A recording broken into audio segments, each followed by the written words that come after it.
Lalu kemudian, maka siapa yang duduk dalam keadaan suci di khalwatnya. Ini Imam Al-Haddad menyebutkan tentang adab dalam berzikir. Saya katakan daripada awal tadi, orang berzikir walaupun dalam keadaan apapun juga diperbolehkan, tapi ada adab-adabnya. Apa yang pertama? Yang pertama dalam keadaan suci. yakni orang yang berzikir kepada Allah Subhanahu wa taala digalakkan untuk bersuci, disebabkan oleh kerana Allah Subhanahu wa taala suka kepada orang yang bersuci dan menyuruh orang bersuci ketika hendak melakukan salat, yang salat itu bahagian daripada zikir. Nabi bersabda,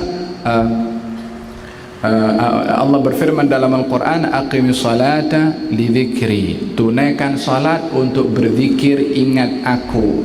Dikatakan dalam ayat ini salat adalah wasilah untuk mengingati Allah Subhanahu wa taala. Dan Nabi bersabda, at-tahuru syatrul iman, bersuci itu bahagian daripada iman, bersuci itu bahagian daripada salat. Maka digalakkan bersuci ketika hendak salat, yang salat itu adalah bahagian daripada zikir. Ketika berzikir pun juga digalakkan seseorang untuk bersuci.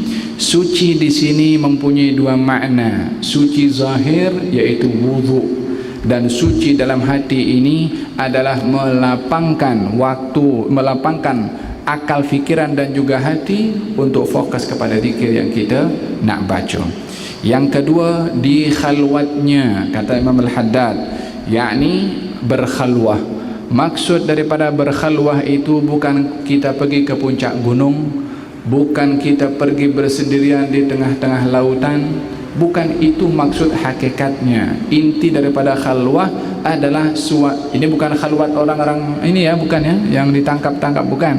Maksudnya bersendirian bersama dengan Allah Subhanahu wa taala, berkhalwah bersama dengan Allah Subhanahu wa taala. Maksud daripada khalwah ini adalah menyediakan suasana kita bersendirian dengan Allah, yakni tidak ada apapun yang mengganggu kita. Baik handphone, kalau masih diletakkan di sebelah kita ketika kita berzikir, tengah SMS sikit, tengok sikit macam tu, ada bunyi dering sikit, tengok siapa yang telefon. Fokus tak ada kepada Allah Subhanahu wa taala. Letakkan dalam bilik itu handphone, fokus 10-15 minit bersama dengan Allah ketika berzikir kepada Allah Subhanahu wa taala. Walaupun di rumah, walaupun dalam bilik, walaupun di surau yang disediakan dalam rumah, intinya suasana, tempat, keadaan yang kita bersendirian dengan Allah Subhanahu wa taala. Mungkin kita sedang bersama-sama dengan yang lain, mungkin di situ ada kita punya keluarga yang sama-sama berzikir sebelah kita. Tidak semestinya berkhalwah kita bersendirian, tak ada orang lain. Tak, itu keadaan dalam hati dan jiwa kita yang hanya fokus kita dengan Allah, walaupun 1000 orang di sebelah kiri kanan kita. Hanya kalau akan terganggu kita dengan ramainya orang, cari ruang untuk kita bersendirian. Tetapi kalau kita tidak terganggu dengan orang yang ada di sekeliling kita, intinya kita bersama dengan Allah dengan hal, dengan hati kita, dengan ruh kita, dengan fikiran kita, dan kita tidak pedulikan siapa yang ada di sekeliling. Ini maksud keadaan khalwah kita dengan Allah Subhanahu wa taala. Yang kedua, yang ketiga, dengan menghadapkan wajahnya ke arah kiblat. Dengan menghadapkan wajahnya ke arah kiblat. Kalau berzikir kepada Allah Subhanahu wa taala, walaupun tadi boleh berdiri, boleh duduk, boleh berbaring, boleh berjalan, dalam keadaan apapun juga. Tapi kalau kita nak menyediakan masa khusus untuk kita berzikir, maka adabnya adalah suci, sendiri. Yang ketiga adalah menghadap kepada Al-Qiblah, menghadap kepada Al-Qiblah. Kenapa? Untuk memberikan penghormatan kepada zikir. Zikir itu ibadah, dan ibadah itu salah satu ibadah yang diperintahkan menghadap kiblat itu adalah salat. Salat bahagian daripada zikir. Oleh kerana kiblat adalah arah yang baik, maka kita bila mana berzikir menghadaplah kepada arah yang baik, yaitu arah Al-Qiblah. Ada yang ketiga. Yang keempat, dalam keadaan tenteram. Dalam keadaan tenteram segala anggota tubuhnya. Tenteram anggota tubuh badannya maksudnya adalah badan itu tenang dalam keadaan tidak banyak bergerak. Yang asal pada zikir kepada Allah itu adalah as-sukun. Sukun. Apa itu sukun? Tenang. Karena intipati daripada zikir mencari ketenangan di dalam hati dan jiwa. Untuk mendapatkan ketenangan itu, tubuh badan pun juga ditenangkan. Jangan bergerak. Maksud jangan bergerak bukan tak boleh bergerak sama sekali. Maksudnya adalah fokus kita kepada zikir yang kita nak baca. Kalau dengan pergerakan tubuh badan, dia boleh kita, mungkin kalau banyak bergerak letih nanti, kurang fokus kepada zikir. Sementara inti kepada zikir itu adalah fokus kepada apa yang dibaca. Al-aslu fi dzikri as-sukun. Dasar kepada zikir itu adalah orang tenang ketika berzikir. Adapun gerakan yang terkadang pun juga sampai kepada tarian yang menjadi isu beberapa waktu yang lalu. Bergerak bukan merupakan satu dasar di dalam adab berzikir. Tetapi kalau berzikir itu bergerak dan gerakannya tidak mengganggu fokusnya, maka gerakan itu tidak menyalahi intipati daripada zikir, karena intipati zikir fokus. Hanya pergerakan itu yang perlu untuk diambil kira sebatas mana pergerakan itu diperbolehkan. Digambarkan oleh beberapa tabi'in, dahulu orang kalau berzikir badannya itu bergerak umpama angin yang menghembus kepada dedaunan. Yani angin hembus daun, dia punya daun kalau bergerak itu perlahan-lahan sahaja. Tapi pada dasarnya pergerakan kepada orang yang berzikir bukan kalau berzikir mesti gerak tubuh badan. Tak, adab ketika berzikir adalah sukun tubuh badan, tenang tubuh badan. Itu dasarnya kepada zikir. Ini kata-kata orang ahli tasawuf, kata-kata orang yang berpegang kepada tarekat. Kalau ada orang yang berzikir dengan menari umpamanya, dan tariannya itu melampau, katalah tariannya melampau, yang disalahkan jangan tarekatnya, jangan tasawufnya, tapi yang berbuat itu yang perlu diingatkan. Tapi kalau karena nyamuk kita bakar kelambu, kita yang dosa juga. Apa pasal kelambu itu dibakar, sementara itu adalah perbuatan pembaziran membakar kelambu. Nyamuknya tangkap, tepuk macam tu, KO dia punya nyamuk. Orang yang salah di dalam melampau zikir kepada Allah Subhanahu wa taala, jangan disalahkan terus kepada akarnya, ini sesat entah apa lagi, dan bagi tahu kamu punya cara zikirnya tak betul.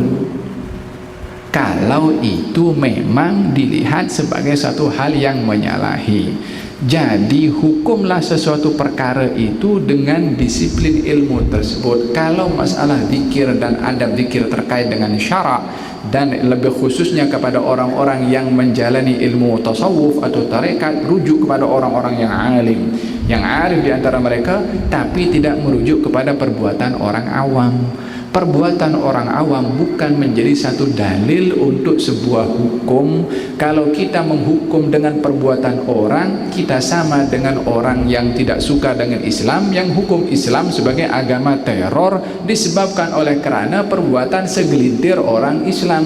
Dalam hal ini, kalau orang kata Islam ini agama teror, kita marah. Islam agama peace, Islam agama yang membawa kedamaian. Kalau perbuatan segelintir orang itu jangan dihukum kepada semua. Itu yang berbuat ekstrim berapa persen daripada jumlah semua umat Islam yang ada di dunia. Dalam hal ini pandai cakap, tapi dalam masalah zikir kepada Allah Subhanahu wa taala, segolongan orang salah, ini tasawuf tarekat dia sesat. Al-kail bimikyalain, menimbang dengan timbangan yang berbeza. Yang satu timbangannya rosak, ya rosak timbangannya. timbang dengan timbangan yang betul, kembalikan kepada dasar syarak, timbanglah segala sesuatu dengan timbangan yang sama, baru kita akan sama penilaiannya, mana yang betul, mana yang tidak betul. Al-aslu fi dzikri as-sukun, yang asal pada zikir itu adalah as-sukun. Terkadang sukun yang dilakukan oleh seseorang itu berapa lama dia boleh bertahan untuk tenang, dan kalaupun untuk tidak berada dalam keadaan satu keadaan yang boleh merosakkan, terkadang tenang tidak bergerak pun boleh rosak juga fokusnya karena tidak bergerak sedikit pun, maka pergerakan yang dikatakan diperbolehkan, kata pergerakan yang tidak melampau. Bagaimanakah batasan pergerakan yang tidak melampau? Uruf akan menentukan. Kalau orang bergerak kadang-kadang dengan badannya ke kanan dan ke kiri, tidak boleh dikatakan oh itu tarian. Orang berqasidah dikatakan nyanyian. Sehingga penilaian dengan label-label tertentu menyebabkan orang punya persepsi negatif terhadap sesuatu yang dia tidak kenal pasti. Adakah ianya negatif ataupun tidak? Al-aslu yang dasar pada zikir itu adalah tenang kepada tubuh badan. Pergerakan itu adalah diperbolehkan yang tidak melampau, yakni tidak sampai kepada peringkat yang di luar batasan normal ataupun uruf. Fahimtum? Hadza berkenaan dengan adab di dalam berzikir kepada Allah Subhanahu wa taala. Menundukkan kepalanya, yang berikutnya adalah menundukkan kepalanya dalam keadaan maknanya supaya pandangan itu tidak ke kanan dan ke kiri, sehingga pandangan ini boleh mengganggu khusyuk dan fokus kita ketika berzikir kepada Allah Subhanahu wa taala. Lalu kemudian mengucapkan zikrullah. Setelah adab-adab itu dilakukan, hendaklah dia mengucap zikrullah dengan hati yang hadir. Niscaya nanti dia akan melihat di dalam hatinya ada sesuatu kesan yang nyata bagi zikir, dan kalau keadaan semacam ini terus berkekalan pada dirinya, niscaya akan menjelma cahaya pendekatan, yakni nur at-taqarrub kepadanya. Nur taqarrub maksudnya cahaya dekat diri kepada Allah Subhanahu wa taala, lalu akan tersingkap baginya semua rahasia-rahasia kegaiban. Ya salam. Qala Sayyiduna Harithah, salah seorang sahabat Nabi SAW, mengatakan dia adalah seorang yang suka berzikir kepada Allah Subhanahu wa taala. Satu hari mengatakan kepada Nabi SAW, ya Rasulullah, dia jumpa dengan Nabi, ditanya, kaifa asbahta ya Harithah? Hai Harithah, apa kabar kamu pagi ini? Katanya, asbahtu mu'minan billah, hari ini saya berada dalam keadaan beriman kepada Allah. Semalam tak beriman ke? Minggu lepas tak beriman ke? Tapi Harithah ingin mengungkapkan bahasa tertentu pada kali ini. Kita kalau ditanya, apa kabar? Alhamdulillah sehat. Sebagian pula, apa kabar? Boleh tahan. Harithah ditanya, apa kabar? Dia mengatakan, asbahtu mu'minan billah, saya dalam keadaan beriman kepada Allah. Kata Nabi, likulli syai'in alama, setiap pengakuan tu ada tandanya. Apa tanda iman kamu? Katanya, ya Rasulullah, pagi ini saya dapat menilai antara emas dengan batu sama. Tak ada yang lebih berharga antara emas dengan batu, sama bagi. Dan seakan-akan saya melihat arasnya Allah nampak di hadapan mata saya. Allah, arasnya Allah di mana? Besarnya macam mana? Dia katakan ini bumi dan ufuk dan alam ini semua dibandingkan dengan arasnya Allah Subhanahu wa taala macam sebutir pasir di tengah-tengah padang pasir.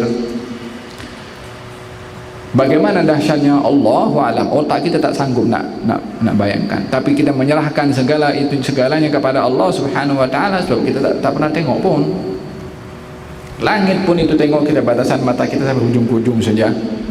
Besarnya, tingginya macam mana, jauhnya macam mana, di atas pun macam mana kita tak tahu. Tapi kesemua itu berbandingkan kepada arasnya Allah kecil. Kata Harithah mengatakan, seakan-akan saya melihat arasnya Allah itu adalah nampak nyata. Kemudian seakan-akan saya dapat melihat penghuni syurga di syurga sedang menikmati, saya nampak penghuni neraka di neraka sedang berteriak kesakitan.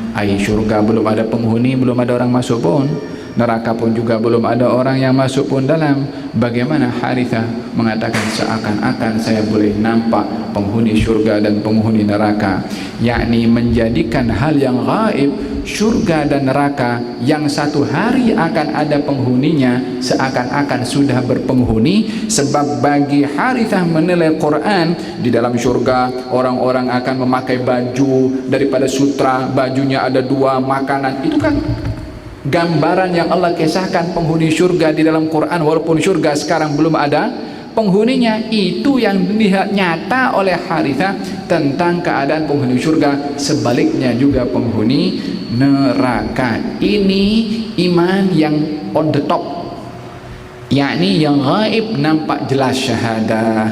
Kita yang jelas pun nampak gaib.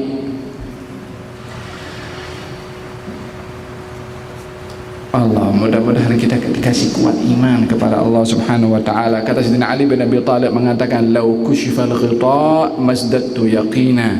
Kalau hijab ini dibuka oleh Allah sehingga yang gaib aku nampak, aku tak lagi bertambah keyakinan. Maknanya dah full dia punya keyakinan. Apa yang dijanjikan oleh Allah walaupun belum terjadi, ianya adalah nampak seakan-akan sudah terjadi. Ini peringkat kesempurnaan di dalam natijah zikir kepada Allah Subhanahu wa taala. Fahimtum? Hadza berkenaan dengan apa? Dengan natijah zikir kepada Allah Subhanahu wa taala. Tapi diperlukan apa? Istiqamah. Diperlukan berterusan, jangan putus asa. Jangan kita berzikir seminggu, 2 minggu, sebulan tak rasa pun. Dah kalau kata tak rasa pun, esok dia tak buat. Tapi teruskan saja. Terkadang kesan itu cepat, terkadang kesan itu lambat, bergantung kepada tebalnya penghalang di dalam hati ini yang ingin dihancurkan dengan zikir. Kalau belum rasa, bukan salahnya kepada zikir, mungkin kepada tebalnya hijab yang ada dalam hati ini yang belum hancur lagi. Karena sekian tahun kecintaan kita kepada kelalaian dan keduniaan membentengi hati untuk disentuh oleh zikir. Jadi perlu dihakis sikit-sikit dulu. Kita tidak tahu rahasia di sebalik yang tersimpan bila mana sentuhan zikir itu lambat kepada kita. Intinya zikir mesti membawa kesan, sebab itu adalah yang dijanjikan oleh Allah Subhanahu wa taala.